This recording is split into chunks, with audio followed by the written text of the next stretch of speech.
Soms voel ik echt een kloof in de samenleving. En Ipenap gaat over nieuwe mensen, nieuwe ontmoetingen, elkaar beter begrijpen, uit je filterbubbel, uit je comfortzone.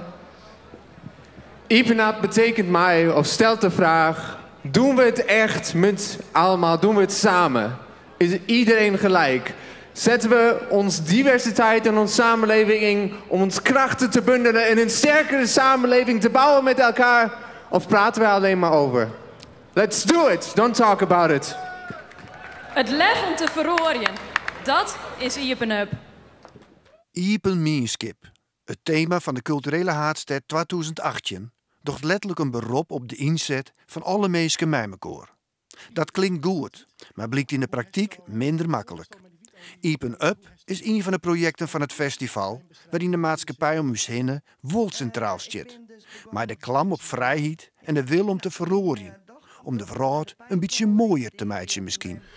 Iepen-up giet eigenlijk het hele jaar terug. Want Iepen Mierskip, het is steeds hoe hij is makkelijk opschroeven, maar je moet het wel dwaan. Het gebeurt net zomaar.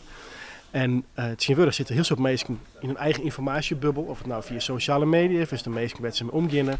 En wat is nou eigenlijk nog echte informatie, wat net? Of zeg ik alleen nog maar wat niet uitkomt.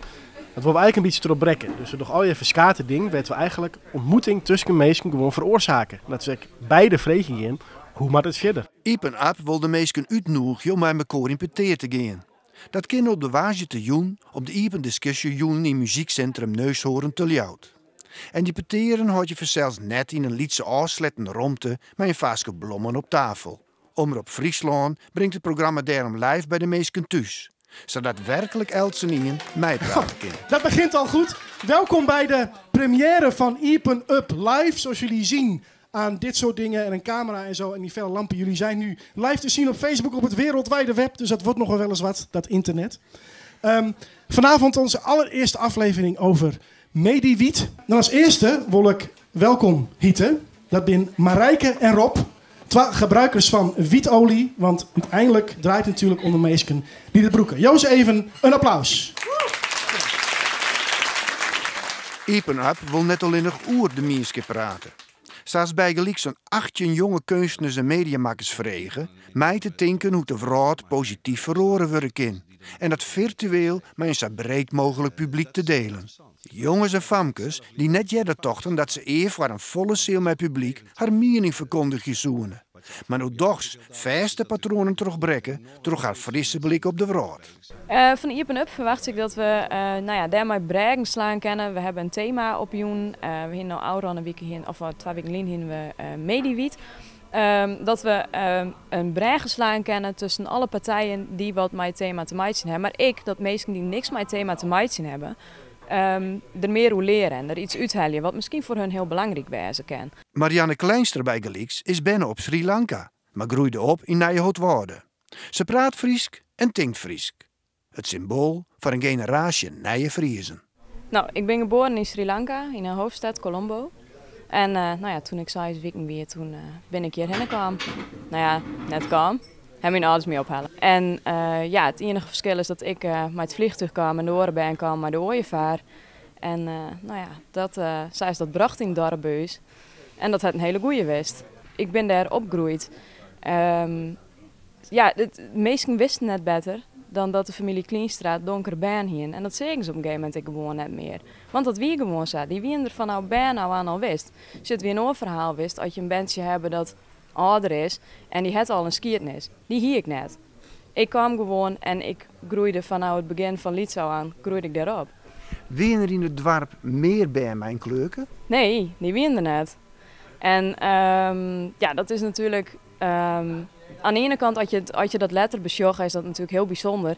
Dat je nooit uitlaken binnen, dat je echt nooit... er is eigenlijk nooit... Ik wist wel dat ik een oren kleur hier. Maar dat wie zeggen gewoon, dat maakt helemaal niet uit. Je hast altijd het gevoel dat het accepteerd was door de dorpsmieschip. Ja, volledig. Ik in ben hier in de files die Friesk en Fries met de Friesen. Ja, en dat heb ik me eigenlijk altijd wel veel. Pas later, als je wat orenmeesken, als je op een oren squallen komt, waar meesken net je achtergrond kennen, net je ouders kennen, dan wordt het een oor verhaal. Wat valt er dan op? Nou, het het valt me op dat als je in de bus zit en de bus die stroomt vol, dat het plak naast mij vrij lang leeg bloedt altijd. En soms dan bloeien meestal lauwer steen dan dat ze daar zitten gaan. Hoe viel dat? Nou, ik vind dat dus net vervelend, want het is gewoon onwetendheid. Meesten gaan lauwer zitten bij iets wat ze kennen. En die drang hebben we alle keer wat in huis. Alleen in mijn geval is het gewoon zo, was het just is net wat het is. Dit is maar een lietsvoorbeeld, maar dan wist ik dat het in de praktijk wel eens slimmere verwarmen oornemen kan. Ja, dat kan. Er zijn voorbeelden van mensen die naairopt worden op straat. Vriendinnen van mij die echt wel discrimineerd worden om hun uiterlijk. Nou ja, ik ken wel voorbeelden van mensen die bij discotheken wieren. In dit geval geadopteerde mensen, maar dat geldt krekelijk goed voor mensen die net geadopteerd zijn, die net binnenkwamen. Vanwege haar kleur? Vanwege kleur, ja. En die dan wel maar je blank vriend winnen en iedereen kon mooi terugrennen, maar dan weet je het inhouden. Nou ja, zo'n soort voorbeeld, dat is natuurlijk wel pure discriminatie, want dan gaat het echt op kleur. Op dit stuit, viel die dan een vrije zinnen? Of toch dat famke uit Sri Lanka? Nee. Ik heb totaal, voor iedereen die mijn ambitie kent, ik heb helemaal niks aan mijn Milan van herkomst. En ik ben hier, super hartstikke en tijn. Nee, ik voel me ontzettend Fries. Ik ren dat ik eens wel best wel mij te keep. Ik geloof dat Friesland en Lauwert nog zo compact en lieds binnen, dat als je je op subculturen richten, of op onderwerpen die een liedse groep heel erg in de besnijing hoort, dat je uiteindelijk die grote groep ook wil bereiken. Eigenlijk is dus Iepen en Blijven, het wordt wel uitsturen, maar eigenlijk een soort beetje anti-televisie.